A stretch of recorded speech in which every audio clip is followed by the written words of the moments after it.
I mean, I've got ex-employees that are mad at me who quit. You know what I'm saying? We're a movement. We're still moving. As Too Short, I need certain people to keep the movement going. But I can guarantee you that we're in the Too Short movement. These are parts that can be interchanged. It's not that I never could find a guitar player who played guitar and bass and who understood the funk better than Shorty B. So after I stopped working with Shorty B, I'm now interpreting to different musicians what I want and what I need. I didn't have to interpret that shit to him. You know what I'm saying? Same thing with Ant Banks, same thing with Pee Wee. But I still know the funk. We still gonna make funky music. You feel me? Mm-hmm.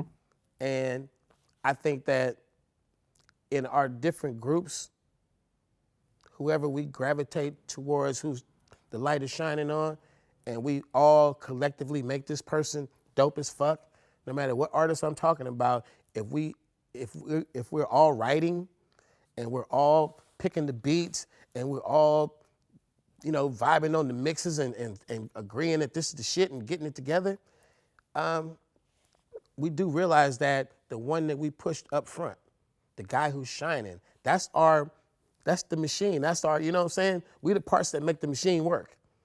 But if you branch off, you may become an individual machine yourself. But you might have just been a very important part.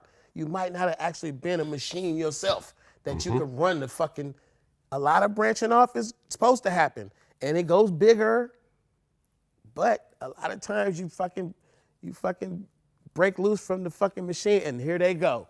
And you sitting over here talking about them motherfuckers, this motherfucker, like, bruh.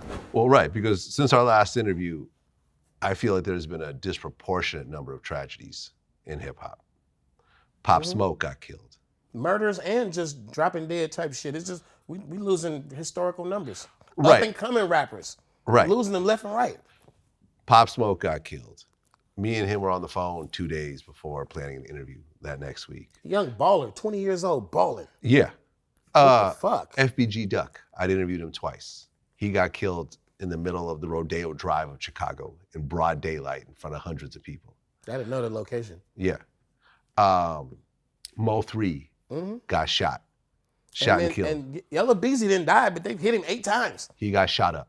The same fucking shit, bro. It's sad. And then, when you talk about the Bay, Lil Yace. Recently? Yeah. Lil Yace got killed in November. There's another rapper named Cuddy Banks who was shot and killed in San Mateo, which is where I grew up. It was crazy. I've never heard of anyone getting killed in San Mateo. And in hip hop, we have now, let's just rewind a little bit. I was gonna say hip hop now is the streets literally, but let me just back up a little bit because the story that they're telling in Big U's documentary, it's a dope ass documentary. If you're not watching it, you need to fucking catch up. Haitian Jack is also in it, yeah. But it's telling this real true story of where I come from in hip hop, where hip hop was a guest in the streets. Hip hop was a part of the streets, but you were not the big bad motherfucker. We was the rapper, we was the DJ. You know what I'm saying? It was the streets was really fucking real. And I just think that the way we got in the game with the acceptance and approval and camaraderie with serious real street cats, and no matter how street a certain rapper may have been or what hood or whatever, where the fuck you from, it still was always that connection of what the streets really were. Who really ran the motherfucking streets, who really was the kingpin, who really had the money, who really accepted you to come in this part of the neighborhood or the club or the block or the, you know what I'm saying? Whatever the fuck, like it was all, even the protection part of it, the part where you could be appearing to be blowing up and they like, oh, but that's so-and-so's man's and you're untouchable because you got the right camaraderie, you know what I'm saying? You from the right people. And just all that shit was the way it was until rappers started getting a lot of fucking money, and then we started mimicking the street niggas in our videos and in our lifestyle. We start mimicking what the kingpins did. And we like, well, shit, put the rope around me and bring me some bottles. You know what I'm saying? Just put some bitches around me. And we was mimicking what they was already, go way back to the fucking, way back. I was a little dude. Look over there, you see the fucking rope? Those are fucking gangsters. Those are ballers, bruh. Like, no bullshit. And when they call you over there, you go over and say, what's up? If they let you hang out with them. But you don't just go over there and move the rope back and be like, I'm VIP. It wasn't working like that. So we started mimicking the shit. And from that point, which was, you know, later in the 90s, it was expected of hip hop.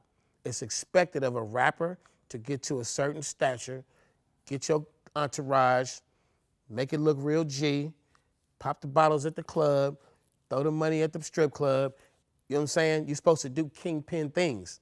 Even when you're not of that status, you are to pretend it, you are to portray it, if that's the look you're going for, and do it to the fullest. So I think that that's not the part that bothers me.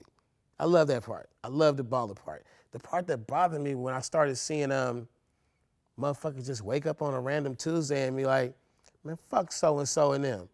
And it's not provoked. It's literally just, I'm about to use social media to get some attention.